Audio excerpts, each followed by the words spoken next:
So here we go for another talk. You know, there are actually a couple of days during the week I don't give a talk, but I'm pretty sure when I go to sleep I talk in my sleep. I'm so used to giving talks all over the place. And sometimes I wonder just how can you talk about something new when everything I say is put on the internet and people listen to it all the time. My only hope is that, and actually I always like this, talking to elderly people. Have you ever seen how many elderly people come to our centre because they can't remember what I said last week? So they come again. Thank goodness for dementia.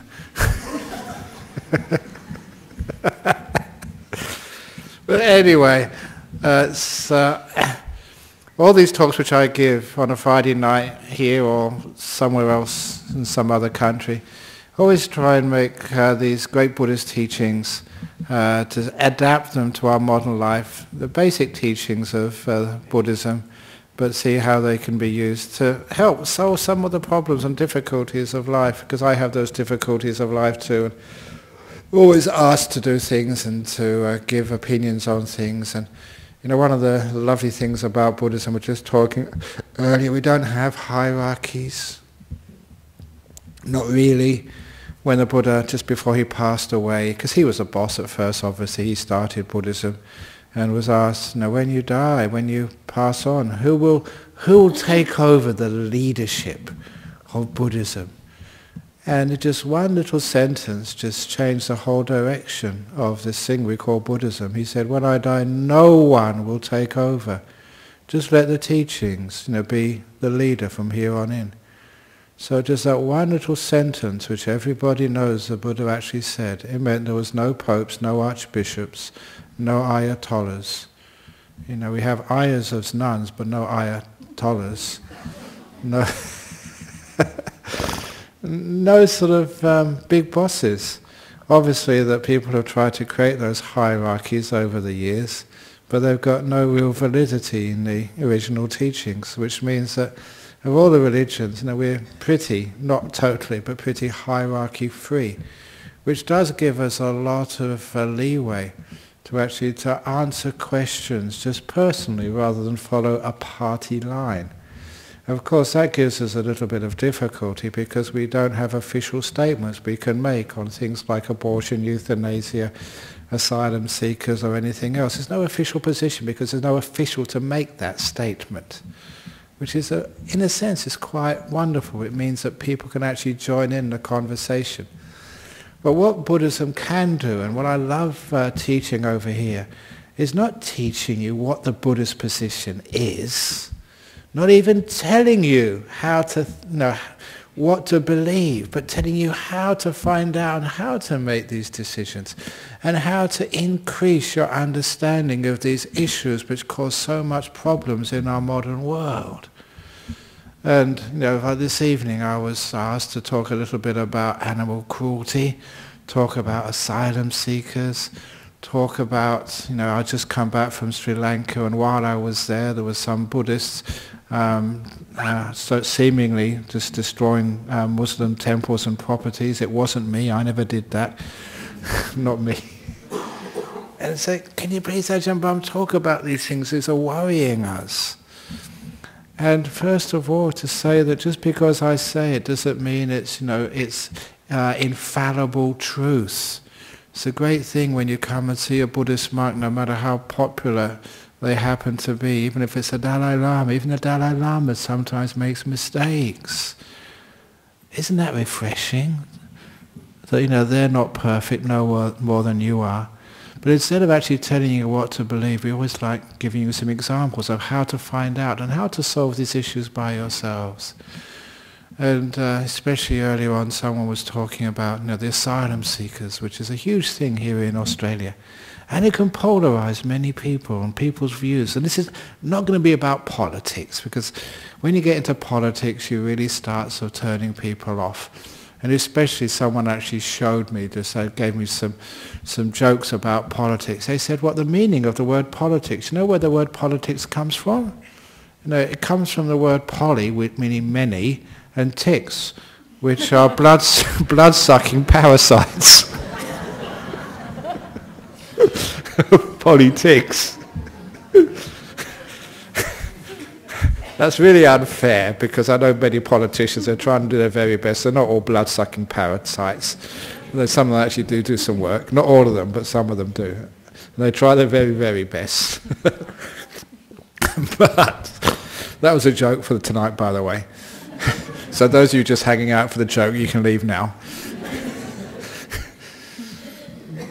But instead of actually doing that, when it comes to things like asylum seekers, there's one thing I always remember. There was an incredibly moving poem which was written by the Buddhist monk Thich Nhat Hanh. And he had a right to write a poem like this because, he was Vietnamese.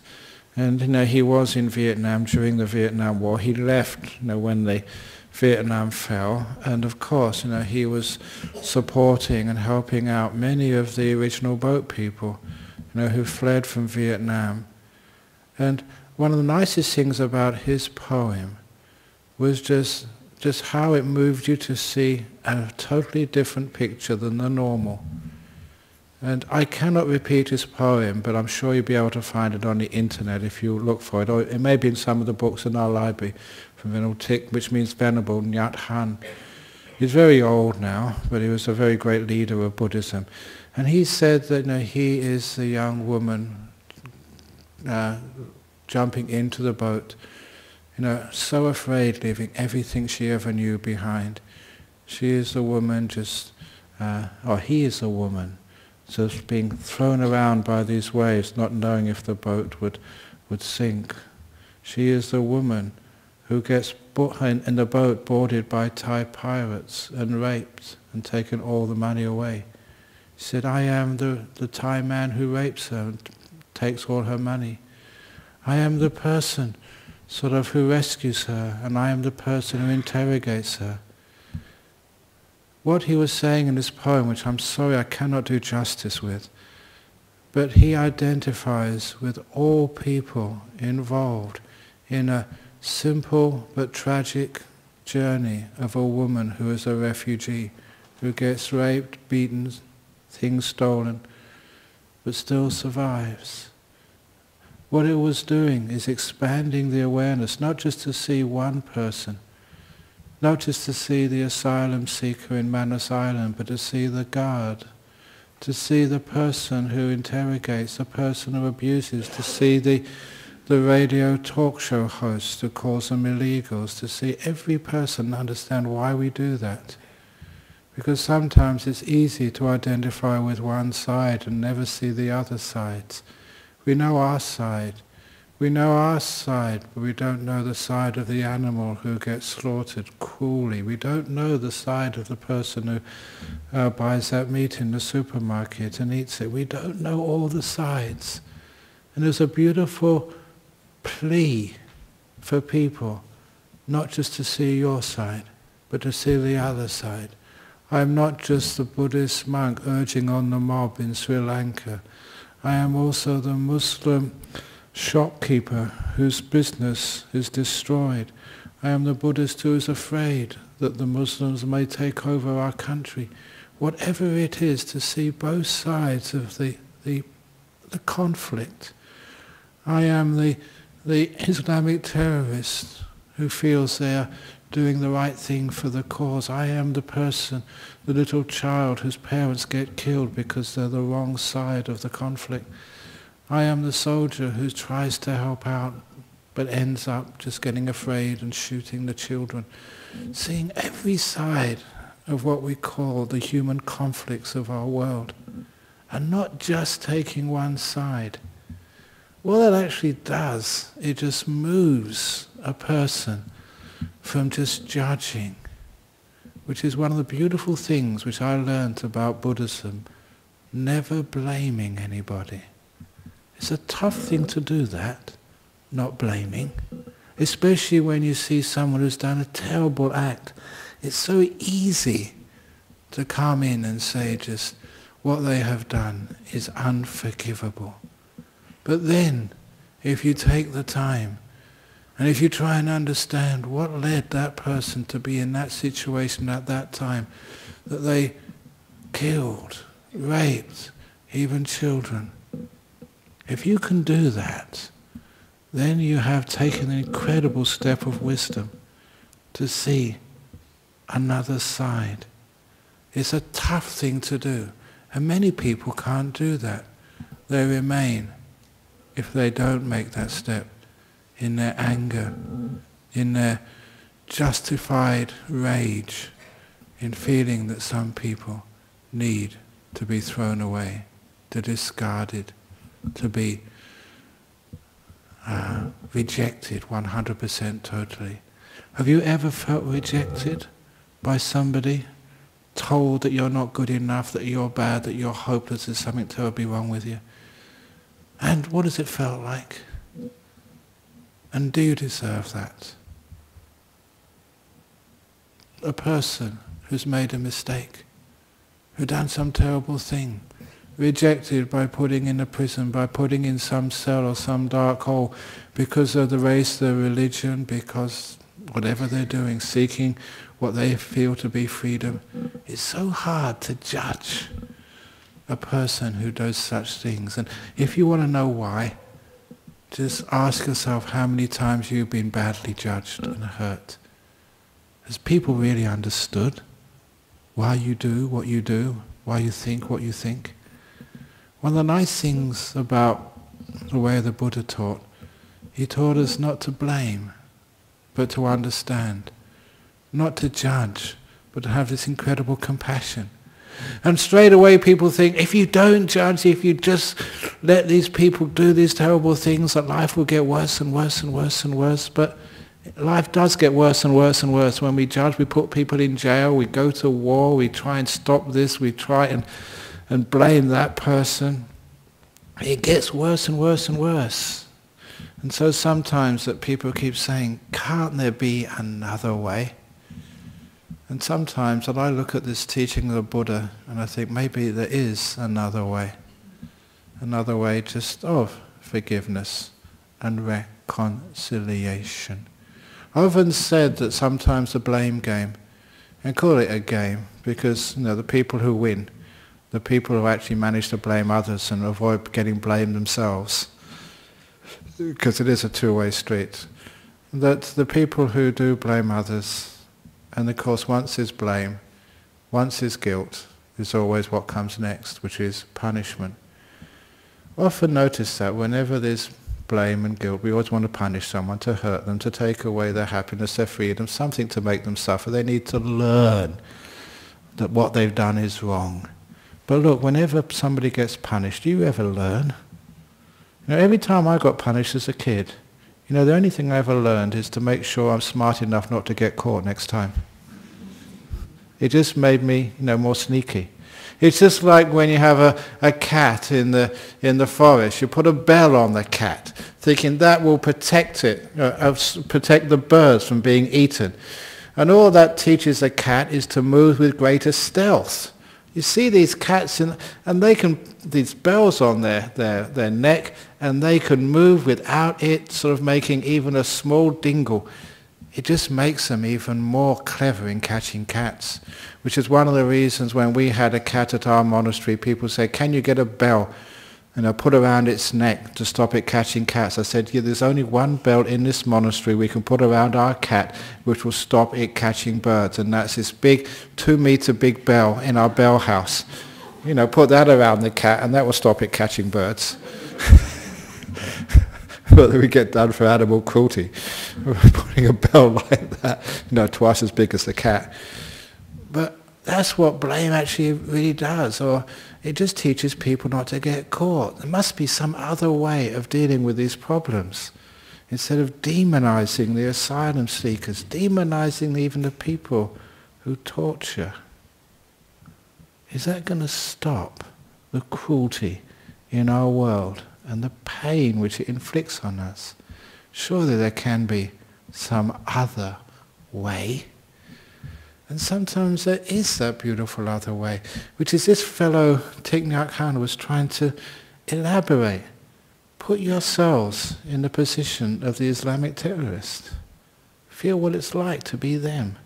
Get inside their head and understand. What makes them do what they do. get inside the head. I always say, you should walk, a mile in somebody else's shoes. Men, I tried this, walking a mile in a woman's shoes. I couldn't do it because their shoes are too small for me. And anyway, the high heels would kill me. The only time I walked in women's shoes was in my mum's shoes when I was about 6 or 7 years of age. And after that time, I could not do that anymore. But sometimes to be able to feel what another person feels. And sometimes, that's what I sometimes have to do. There's a lot of Buddhists become psychologists, therapists, there's a few here. And sometimes they come to monks and nuns. I often joke, one of the reasons why they come to monks and nuns for therapy, for counselling, rather than professionals, is because we're much cheaper. We undercut the market. But, a lot of times people ask, how can you actually do that? And what advice can you give as a Buddhist monk who meditates, to be able to help somebody else? And I always say, you have to feel their pain. You have to get inside their head, inside even their body, to feel the pain they're feeling. I'd say it's like, a person in trouble, in difficulty, they're in a hole, a very deep pit. And the only way you can even get close enough to them, to speak to them and understand what the hell they're saying, is you have to get into that pit with them. No matter how dark, how deep and how black that pit is, you have to get in with them. But I always say that my trick is that when I get into this deep, dark, damp pit with people suffering, I always take a ladder with me. So not only can I get out, but I can take the other person out with me. One of those great ladders is the understanding that has forgiveness to it, which doesn't judge. Because a lot of times when people have been scarred, it's a judgment. There's something really bad with being scarred. There's something wrong with them. There's something deeply mistake inside of them or inside of life. They have to kill, they have to rape, they have to do something to fix it up. Sometimes the anger, the rage inside human beings is enormous. And how can that be fixed up? Except by accepting the rage, instead of trying to blame it. Here we go again, it's one of the great stories of Buddhism. Of the Buddha, the greatest insights. Some of these stories I use again and again. I repeat them again and again because they deserve to be repeated again and again, so you can practice them again and again. It's the story of the monster in the emperor's palace. Quick, I'll just go over it quickly. Monster came into the emperor's palace, emperor was away, the monster was so frightening, went right into the middle of the palace and sat on the emperor's throne. Emperor said, get out of here, you don't... No, so the emperor was away. The other soldiers, ministers said, get out of here, you don't belong. At those few words, the monster grew bigger, uglier, more of a problem. That really made him more upset. Get out of here! Who do you think you are? You don't belong in here! And I always tell people when I was in Sri Lanka, if ever you give a public talk, don't just say things in a very low tone and make things peaceful. Every now and again, shout at people. Get some sort of story so you can raise your voice, because it wakes people up. So, get out of here. You don't belong. And at that, this monster kept getting bigger and bigger and bigger. And when the king came back, the monster was huge, ugly, really a big problem. And what did the king do? Welcome, monster. Thank you for coming. Why have you waited such a long time to come for a visit? And with those few kind words, the monster grew an inch smaller, less ugly, less smelly, less offensive. And they went to get it a cup of tea. They gave it foot massage. They gave it some nice curry puffs, like you get in the Buddhist Society of West Australia, the best curry puffs in the world. And they were just such beautiful curry puffs that just every curry puff, that monster grew an inch smaller, less ugly, less smelly, less of a problem. Every act of kindness, the monster grew smaller. And they kept on being so kind that the monster soon vanished completely away. And in that story the Buddha said, this is what we call the anger-eating monsters. You give them anger, they don't get better, they get worse. Bigger, more of a problem, more of a difficulty. Give them kindness and it gets less of a problem. And there's so many these anger eating problems in our world. And this is the solution to many people who have been hurt and harmed. When you say to their bad, terrible experiences, when they say, you say to them, this is wrong, this is bad, what a terrible thing has happened to you. What actually you're doing is trying to get them to get rid of that monster. And it gets worse. Have you ever had any bad experiences in the past? And the more you try and get rid of them, the worse they become. That's why don't get negative towards your past, even if it's been painful. We have to say, welcome. Thank you for these experiences. It's a hard thing to say, but you try that, and the pain of the past gets less and less and less. It softens the past. The monster gets smaller when you accept it. You know, if we could only teach a little thing like that, then the idea of revenge, you cause me so much pain, and the only way that I can deal with that pain, making me lose my homeland, making me lose, my culture, making me lose my husband, my wife, even making me lose my friends. All of that pain. What happens when we say, get out of here, we don't belong? We treat it with ill will, we try to blame it, we blame the other people who cause the problem, we blame the society, we blame the government, we blame the shock jocks, we blame everybody. And all we ever do with that negativity is create more negativity, more violence, more anger, more revenge in our world. That never works. There's so many anger-eating monsters in our world. Can we not give them kindness? It's an amazing thing when we do this. Many people think this is impractical. It doesn't work. But what else has worked in our world? Blaming people, putting them in jail. What happens? We just get bigger prisons. More and more prisons, more and more people in jail. Is that really the future we want?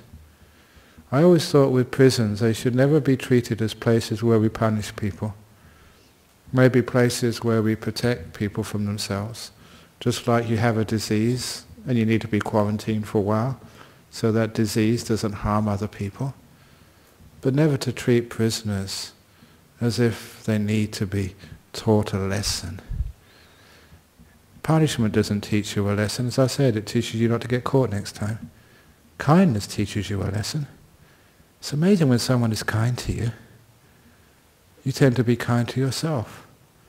And a lot of the bad behavior of human beings is only because we don't know how to be kind to ourselves. When you're not kind to yourself, all this anger, this ill will, these terrible things, they just get worse and worse inside of us. It's amazing when anybody ever does receive some forgiveness, how it does change your life. When many people, they look for a partner in life, just someone who can love them as they are. In other words, forgive them for the things which, they know their faults. I know my faults. I tell terrible jokes. I know that. Sometimes I talk too much. I know that. But that's just what happens when you get old. It's true, I think I said that when you get old, your eyes go, you have to wear glasses, your ears, sometimes you can't hear what a person's saying. Your arms are a bit wobbly, they shake. Your legs are weak, you can't sort of run like you used to. Everything in your body gets weak when you get old except one thing, your mouth. It's true, you see these old grandmas and grandpas, they can really talk. They can talk for hours and hours and hours, that never wears out. That's why all the best speakers are old. Anyway, so I know my faults, but when you're kind and forgive your faults, then they don't tend to hurt other people.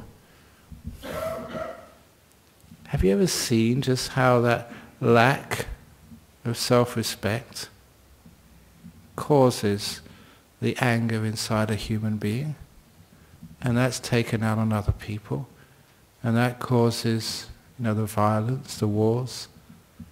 So often, if you put a person inside a prison, whether that's an asylum seeker, whether that's a rapist, that's a murderer, that's a thief, it doesn't actually do them any good at all.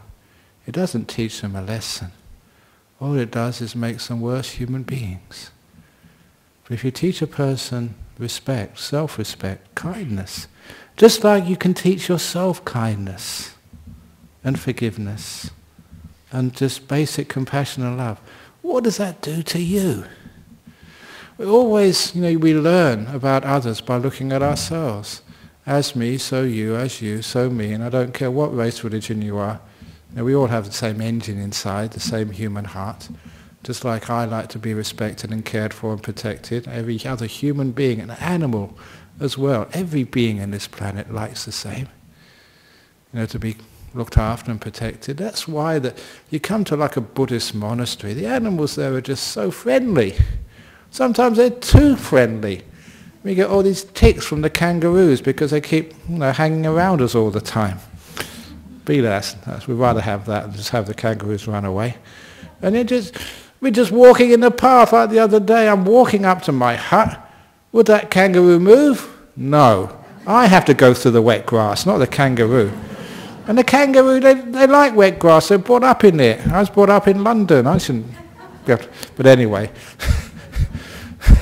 The kangaroos think they own the monastery.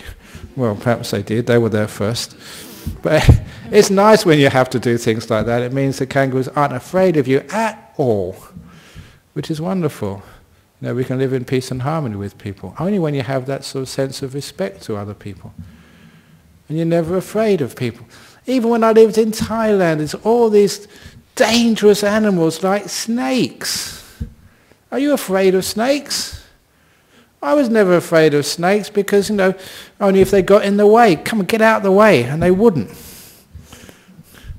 I'll tell you that one time. I had lots of snake stories in Thailand. Because you were really kind and, you didn't sort of criticize any being, then they belonged there. You had some great fun with snakes in Thailand. I was doing some chanting once.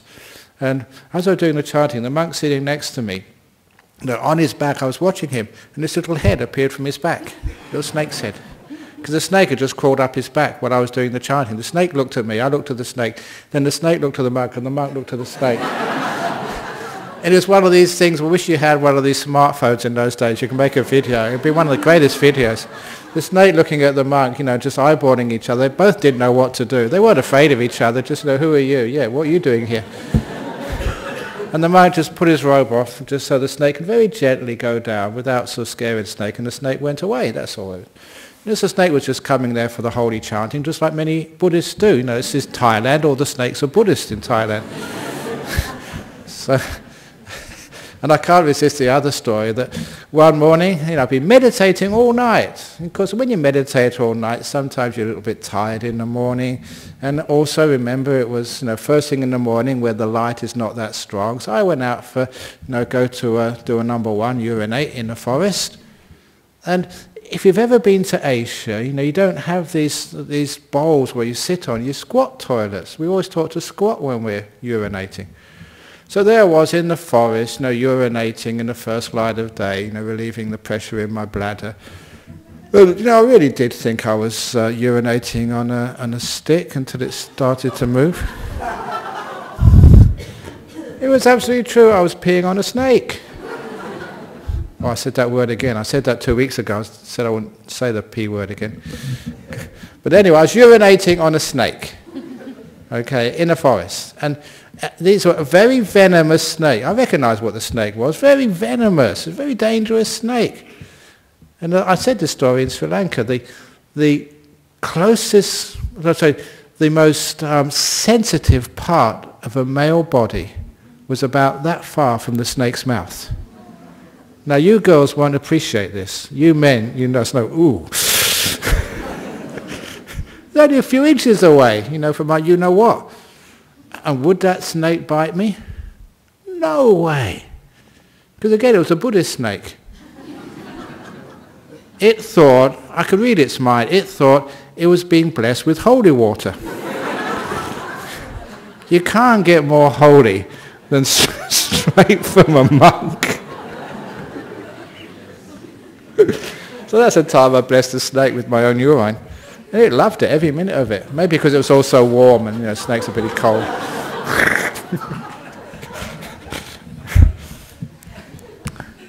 Now that is what happens. Dangerous snakes. Imagine you could have the same sort of attitude when you saw a member of the Taliban coming with their AK-47s.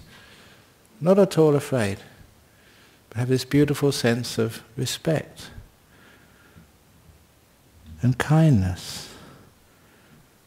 Could that person be violent to you? I would say no. They would be unable to be violent. Because violence to another person does need to say that you are my enemy, you are harming, you are hurting me. If you actually give violence back, it actually makes their violence even worse, which makes my violence worse, which makes their anger worse, which makes my revenge worse. And we get into this terrible, terrible cycle of blaming, anger, and trying to make amends for the terrible things you did, because I've got to get it back to you. The cycle of revenge and anger in our world is just too great. I don't know why people, actually probably I do know, so I know some people come to this country in boats or an aircraft, the migrants seeking asylum. Some come for very legitimate reasons, some for economic reasons. I don't know. But can we really judge? This is one of the biggest problems. And can we, even if they do come for the wrong reasons, can we punish them? Should we be harsh to any human being?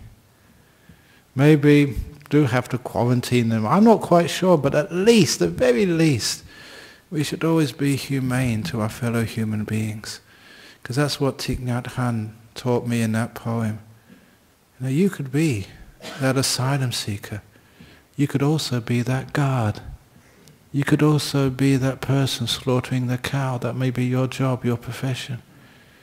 Whatever your role in life is, we can always be compassionate and kind. And just that makes this whole world a totally different ball game.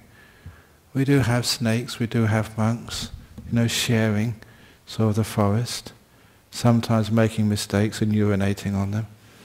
But we don't have to bite. We don't have to be cruel. We can always just be kind to one another, share our stories, share our time together. And that is something we can always do. So as a Buddhist, just the politics of asylum seekers, the politics of vegetarianism, the politics of sustainability, the politics of interracial, interreligious communities, that is really beyond me. Because I've got a limit to my wisdom and understanding, but certainly the compassion is never beyond me. And that compassion, I know, is an incredibly powerful force in our world. So I cannot maybe teach what is right and wrong with all these incredibly complex international geopolitical problems of our world. But as a Buddhist, you can always encourage people, no matter what faith they are, even no faith at all. Surely you can always be a little bit kinder, a little bit more selfless, not looking at your own needs and requirements, and certainly not being worried so much. Because a lot of time people justify, if we let one person go, terrible things will happen in the world. If we don't lock people up when they sort of assault our kids, if we don't have a register for sex offenders, it will get worse and worse and worse and worse. There's so much of the terrible things I see happening in our society are coming from fear. And because that's what one of the nuns asked me, can you talk about trust? What you fear, usually you make happen. If you trust, what you trust is usually comes to be. If you trust another person, like I trusted that snake, and the snake trusted me, we never hurt one another. The kangaroo trusts me, and I'm not going to kick it when it stands in my path. Can you have that trust instead? Having a world built on trust rather than fear actually starts to end the cycle of violence and abuse and cruelty in our world. And we trust one another. We trust one another that you make a mistake. You're going to learn from it. I trust you to learn from it and not do it again, so I forgive you. In my life as a monk, I've seen this so many times, and it's beautiful when it happens. Husband cheats his wife, has an affair, sleeps with somebody else. She says, I can't trust him anymore. I say, that's not good enough. I say, trust him. Again. And husband, you live up to that trust. And it's an incredible thing when I've seen that occur. The wife says, I forgive you, even though he's done a very, very bad thing. And he lives up to that trust. She gives him that trust. And it's such a valuable thing. I don't deserve to be trusted. I've cheated on you. I've hurt you. The guy knows that. Or if it's the other way around, the girl knows that. I don't deserve trust, but someone gives it to you. And that's such a powerful event. You get given trust which you don't deserve. And you value that so much that you will never hurt that person again. There's no way you can do that to a person who trusts you so much. Have you ever known maybe you've had a beautiful mother or father, they trusted you so much. And sometimes you did hurt them. And that just hurt you much more than it hurt them. They trusted you. And you just let them down. And what did they do? They say, I can still trust you again. You're my son, my daughter. I'll still trust you again. And isn't that such a beautiful thing in the life? To trust people who were untrustworthy? Not worthy of trust, but I'm going to give it anyway. That is something so beautiful. When you see it happen, it gives you hope in this world. And you can do that to yourself. You made mistakes, but trust yourself. You won't do it again. Trust yourself and trust others. You may get hurt again, but you get hurt many more times when you don't trust, when you fear. So I don't like having a world which is based on fear. Lock them up, they might offend again. How about trusting them, that they won't offend? 9 out of 10 people will not offend again if you give them that trust. Give them fear, and they will. All of them, or most of them anyway. So it's again with the mistrust which we have between religions, races, animals and humans, which gives rise to because we don't trust each other, we have to dominate them, we have hierarchies, we have bullies, we have violence, all coming from fear of someone else and the lack of trust. Me having a Palestine and Israel, what's the problem? Can't we trust one another and take down the walls and the boundaries and the fences? Aren't the fences and walls just a sign of fear? Are they keeping people out? Or are they imprisoning themselves? Sometimes you wonder that. Whenever I've gone to a zoo, I see the bars. Am I on the inside or am I on the outside of those bars? So I was staying in a house in Sri Lanka, a rich person's house, because they try and look after me when I'm in Sri Lanka and try to make sure I'm not bothered by all these people who want to come and see me. So they put me in a house, there was bars on the windows. And I joked, you put me in prison. What did I do to be inside this prison? It was a nice prison, a nice house, but it still had bars on the windows. Was that to keep me from going out or keep thieves from coming in? I didn't really know. Have you got bars on the windows of your house? Security screens, they're called. But are they to keep you in or keep other people out? Sometimes you don't really know. But certainly it's fear and not trust. Wouldn't it be lovely? I know that in the early years of Perth, no one they left the doors open.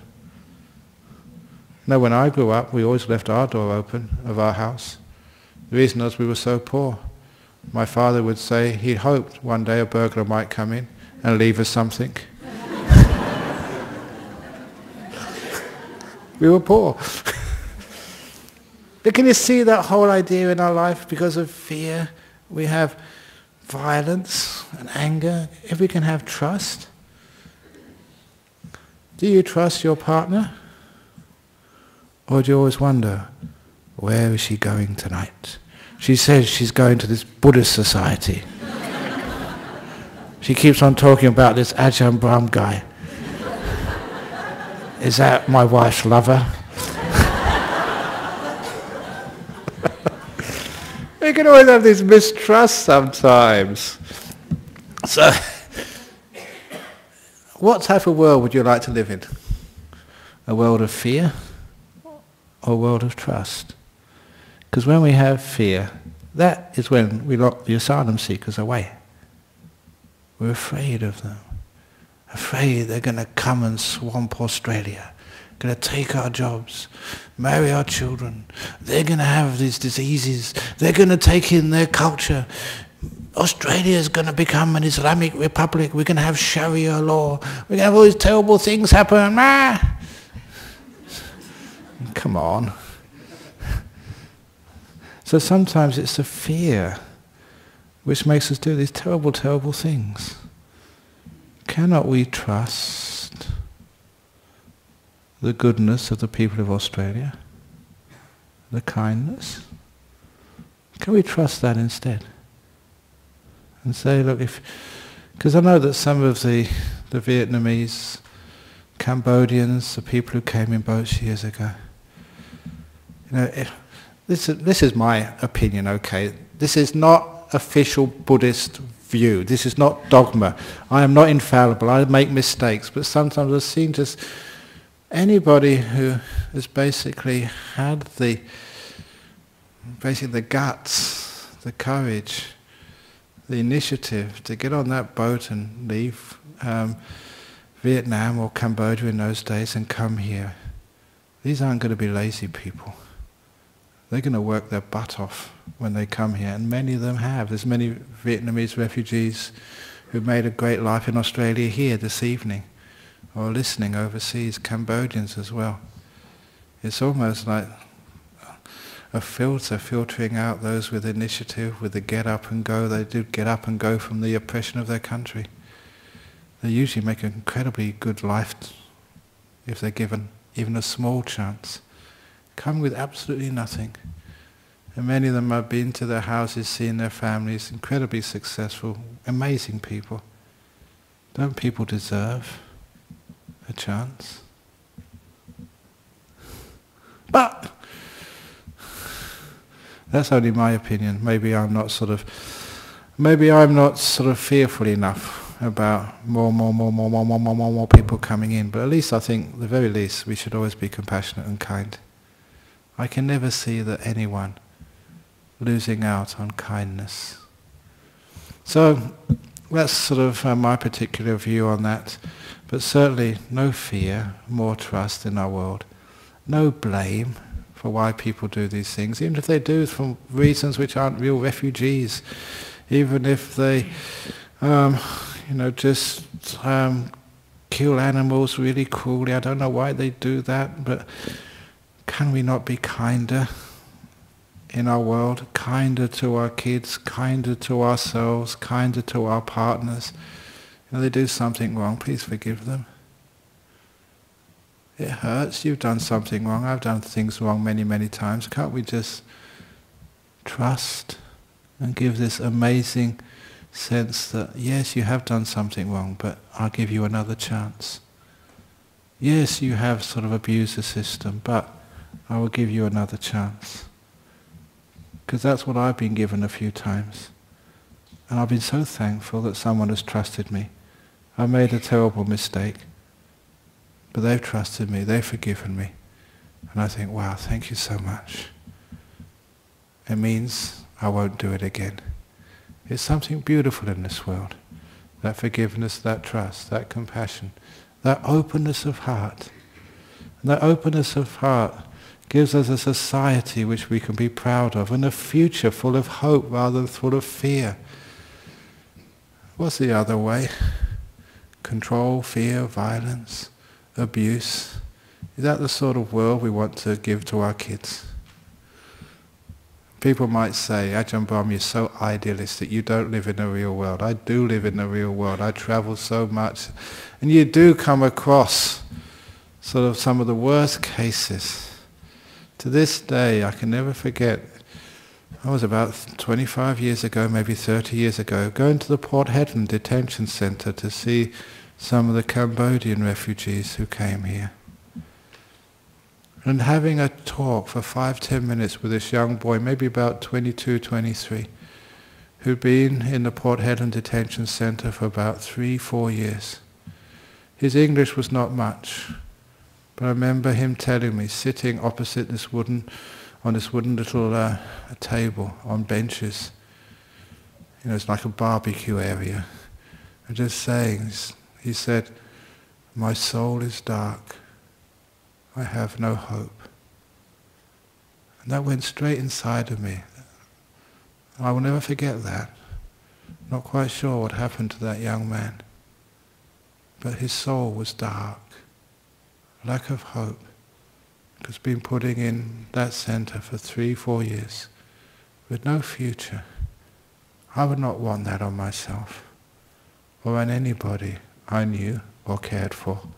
As a Buddhist monk, you're asked to care for everybody. Don't let people's souls become dark. If they are sent back, you're making terrorists, people with violence. People have been taught that there is no kindness in this world, there is no forgiveness, there is no softness, there's only harshness. Is that the sort of world which we want? Is that the way we want to treat ourselves? I don't think so. So please treat others with some kindness and care. The way this works out, I'm not sure. The way that we deal with asylum seekers, with animals, with people who commit these crimes in our community, who kill people, who steal, get on drugs, sell drugs or whatever. This is such a big problem, but please, we can always be that little bit more kind. We can always be a little bit more trusting. Whether that's people you don't know, or whether that's a person sitting next to you. But then most importantly of all, yourself. As you would treat yourself, treat the others with kindness, with softness, and with trust. Thank you for listening.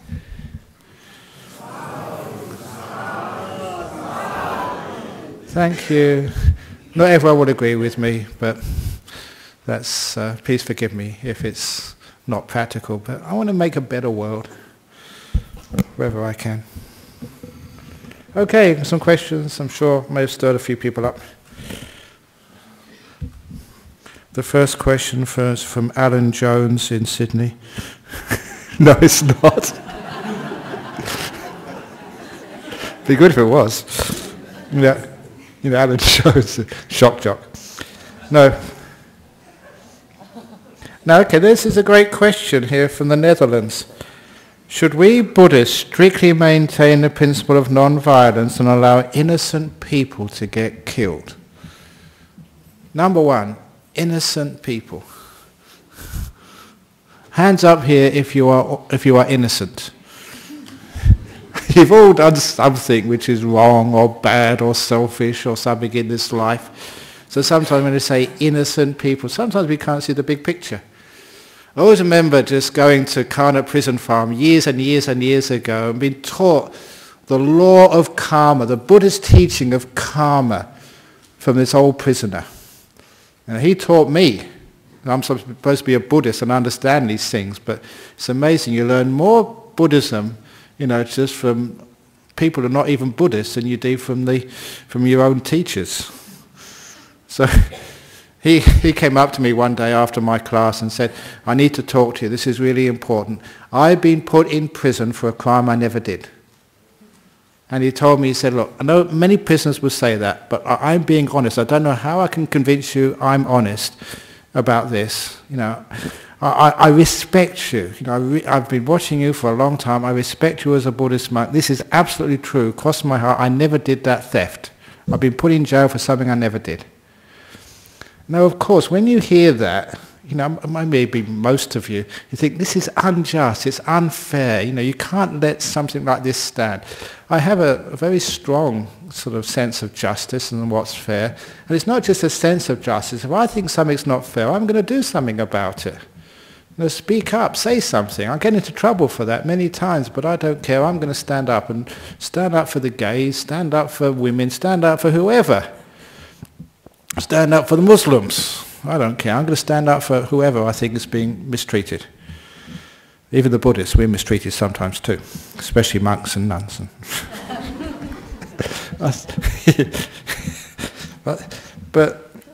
So I thought, I'm going to stand up for you. I'm going to go back. I started thinking, who can I phone as soon as I get out of that prison? I know a few lawyers. I'm going to get on your case. I'm going to get you free. And when I was thinking that, he interrupted my thoughts, and he had this really cheeky smile, and he said, but Ajahn Brahm, there are so many other robberies where I was not caught. I guess this is fair.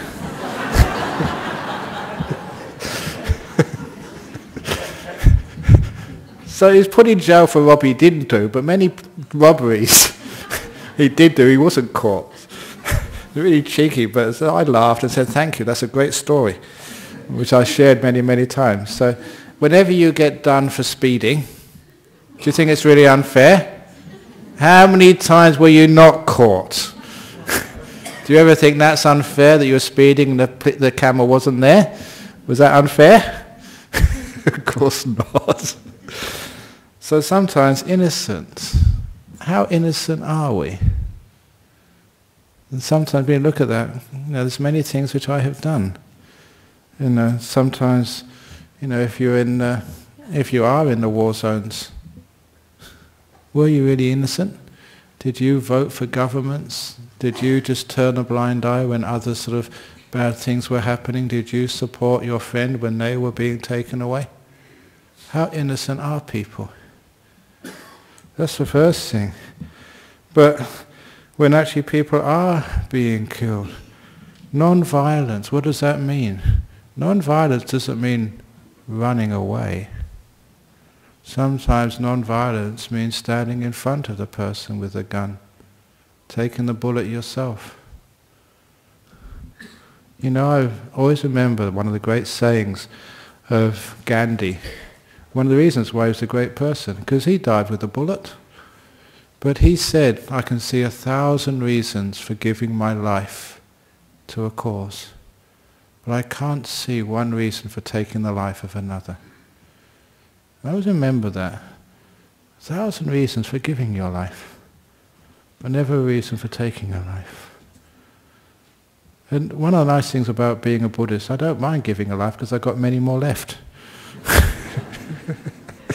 You're not losing out. You can get another rebirth afterwards in just one life, and maybe you get a better body. You may be getting old now, so giving your life would be a really good thing. Just maybe you can get a nicer body next time. You're getting a bit old. You're escaping the old people's homes, which is a nice thing. You don't get dementia when you die young. So innocent.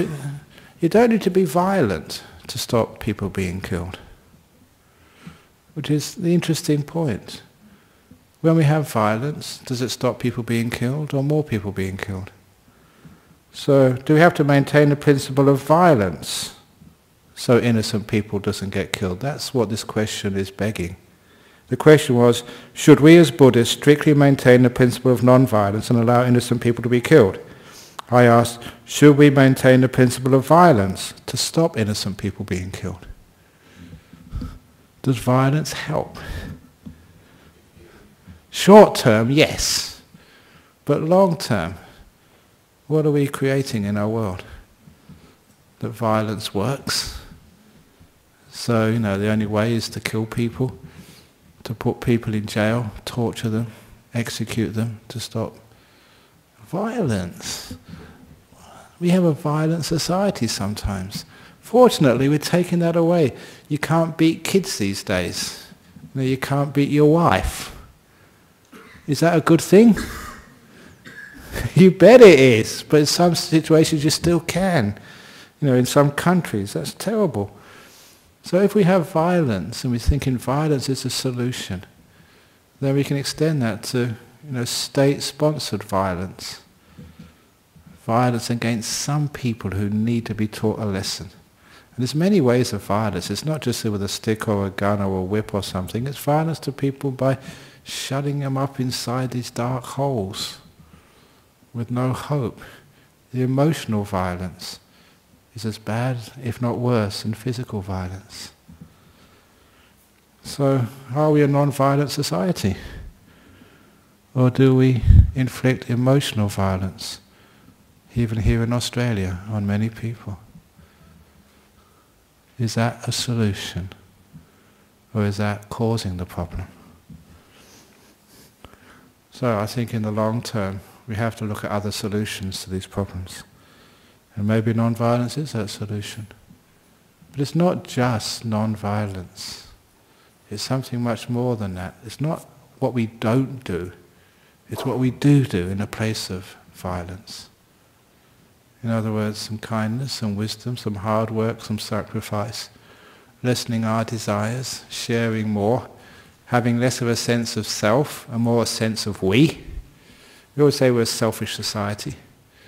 It's all about me. You vote for a politician. Why? What's in it for me? Isn't that? So there's something nasty about that. Wouldn't it be wonderful if we voted for a politician or voted for a party, not about what's in it for me, but what's in it for us, as a country, as a world? Not just what's in it for the Buddhists, but what's in it for the Muslims and the Christians and the atheists and for everybody. Not just the pensioners, but for the kids as well.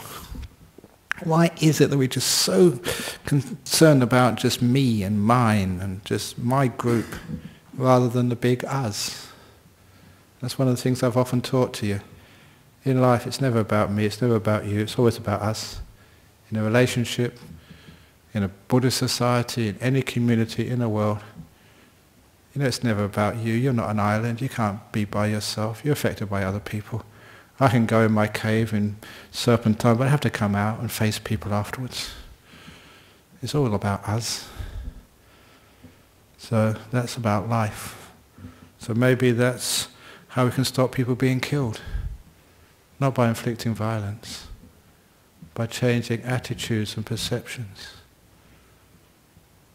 Education, teaching. Many people have said that. I think I remember hearing that, was it even Julia Gillard was on some sort of program or something. She said, education is the key to non-violence. Interesting concept. And I think there's much she's saying there which is true. And it's not just educating people's brains, educating people's hearts as well.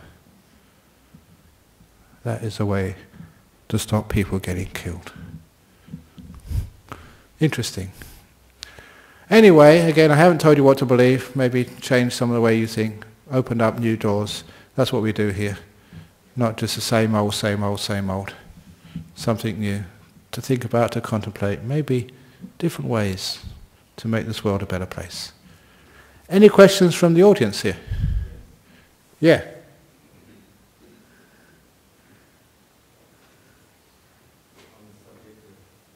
Where are they?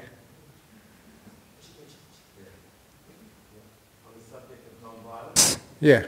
On the subject of non-violence, I was just wondering, there's the obvious violence that we see firsthand, but there's some violence that exists that people are very detached from in modern society, such as the meat industry, and I wondered if it was the right thing to do for us to not to fund other people being violent, because the ones that are doing it purely for the profit that comes from our pockets.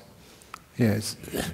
The best thing to do is, because sometimes that we can become angry at people who are being cruel to others, and then we become part of the problem. So this is one of the things I mentioned with Thich Nhat Hanh.